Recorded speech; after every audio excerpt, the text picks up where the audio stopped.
Assalamualaikum warahmatullahi wabarakatuh. Perkenalkan, nama saya Azamuddin Ilham dari kelas MBS 21B. Di sini saya ingin mengulik buku Komitmen Menjadi Muslim Sejati karya Fatih Akan 1998. Baik, pertama, Muslim sejati itu mempunyai beberapa karakter. Satu, mengislamkan akidah. Pengakuan utama sebagai seorang muslim dilakukan dengan mengislamkan akidah, yaitu memiliki akidah yang benar, sahih, sesuai dengan Al-Quran dan As-Sunnah. Selain itu, muslim sejati mengimani apa yang diimani kaum muslimin. Pertama, para salafus soleh dan imam yang telah diakui kebaikan, kesolehan, ketakwaan, dan pemahaman tentang lurusnya agama Allah. Yang kedua, mengislamkan ibadah. Ibadah merupakan puncak ketundukan dan kesadaran mengenai keagungan Allah. Selain itu, ibadah juga merupakan penghubung antara makhluk dan Al-Khaliq dan mempunyai pengaruh-pengaruh yang mendalam dalam interaksi sesama hamba Allah. Yang ketiga, mengislamkan akhlak. Islam memiliki tujuan pokok, yaitu agar kaum muslimin memiliki akhlak mulia sebagaimana yang ditegaskan Rasulullah SAW dalam hadisnya. Sesungguhnya aku diutus oleh Allah Subhanahu wa taala untuk menyempurnakan akhlak yang mulia. Hadis riwayat Ahmad. Akhlak yang mulia antara lain yaitu waro, hati-hati terhadap hal-hal yang bersifat syubhat, golul basor, menjaga pandangan, menjaga lidah, malu, pemaaf, sabar, dan jujur serta rendah hati, menjauhi prasangka, ghibah, dan mencari kesalahan sesama muslim, serta menjadi teladan baik di tengah masyarakat. Yang keempat, mengislamkan keluarga dan rumah tangga. Tidaklah cukup menjadi seorang muslim seorang diri. Karenanya muslim sejati hendak mampu mengajak, berjuang agar masyarakat yang berada di sekitarnya juga menjadi masyarakat muslim. Masyarakat yang terdekat dengan hidup kita adalah keluarga.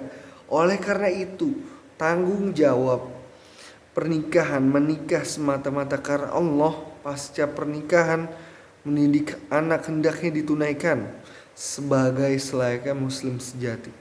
Yang kelima, mengalahkan nafsu. Pergulatan melawan nafsu akan terus terjadi selama kita menjalani masa-masa dalam kehidupan kita.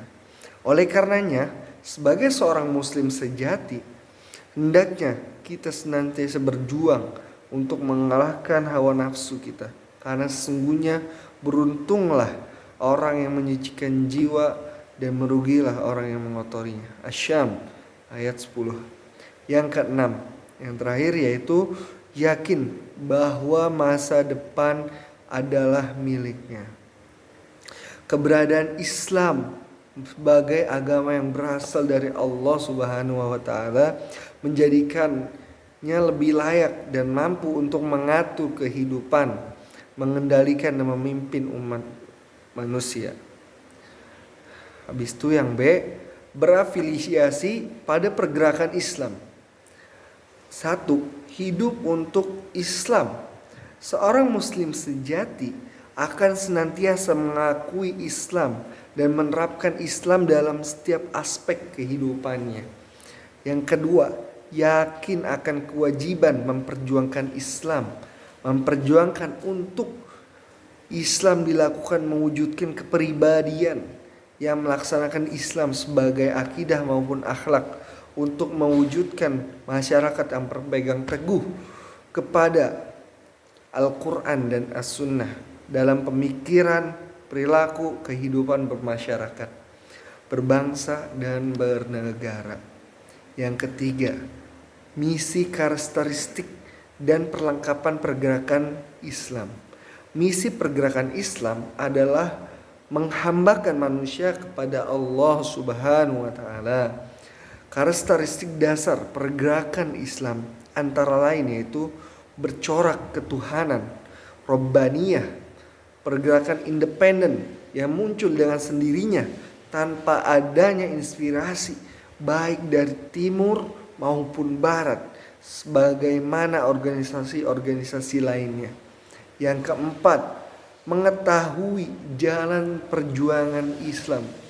Tatkala seorang muslim berafiliasi dengan pergerakan Islam, ia harus mengetahui bahwa pergerakan-pergerakan Islam yang lainnya dan sistemnya yang berbeda-beda tidak mencerminkan garis perjuangan Islam yang lain, dan sistemnya yang berbeda-beda tidak mencerminkan garis perjuangan Islam yang orisinil. Selain itu, harus mengetahui bahwa salah satu dari aliran perjuangan Islam itu ternyata tidak komitmen terhadap manhaj Rasulullah secara penuh. Contoh, ada lembaga Islam yang berorientasi kepada spiritualitas murni tetapi mengabaikan aspek lain seperti pemikiran, politik, jihad, organisasi, dan manajemen. Yang kelima, mengetahui dimensi afiliasi kepada pergerakan Islam.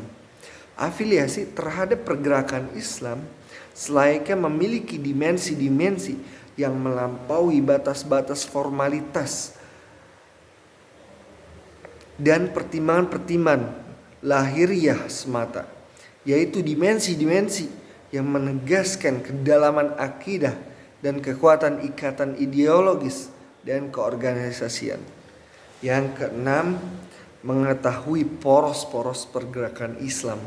Poros kesuksesan perjuangan Islam meliputi kejelasan tujuan, jalan, komitmen terhadap jalan Rasulullah SAW.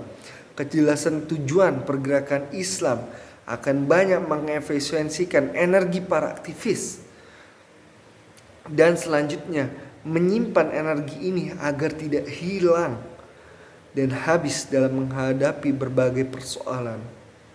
Perjuangan Islam adalah perjuangan yang menerapkan syariat Allah di muka bumi ini. Islam adalah agama yang sempurna. Jadi tidak ada lagi tempat dan waktu untuk hidup damai bersama kejahilian kecuali dalam rangka menghimpun kekuatan dan sarana yang dibutuhkan oleh proses revolusi untuk mengubahnya.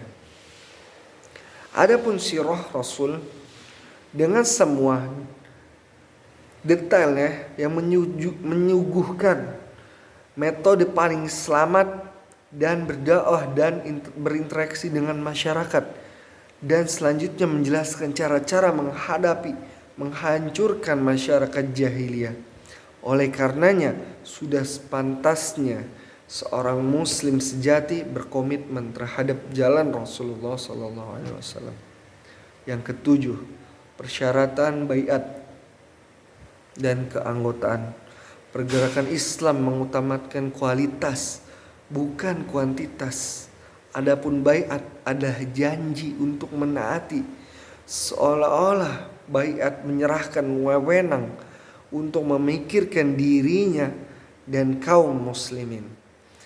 Siddiq Hasan Khan berkata dalam Dinul Khalis 111 strip 137. Dalam hadis ini terdapat petunjuk bahwa meminta baiat dari para sahabat adalah sunnah. Demikian juga membaiat mereka atas hal yang demikian juga merupakan sunnah. Menunaikannya merupakan kewajiban, sedangkan melanggarnya dengan sengaja merupakan kemaksiatan. Rukun baiat meliputi pemahaman, keikhlasan, amal jihad, pengorbanan, ketaatan, keteguhan, dedikasi, persaudaraan, dan kepercayaan. Yang terakhir ialah wirid robitoh sebagai wirid atau doa kita selayaknya muslim sejati untuk mengikat antara seorang muslim dengan muslim lainnya selayaknya satu tubuh. Jikalau ada tubuh yang sakit, maka tubuh yang lain merasakan. Mungkin itu saja yang bisa saya sampaikan. Terima kasih atas waktunya. Sekian, wassalamualaikum warahmatullahi wabarakatuh.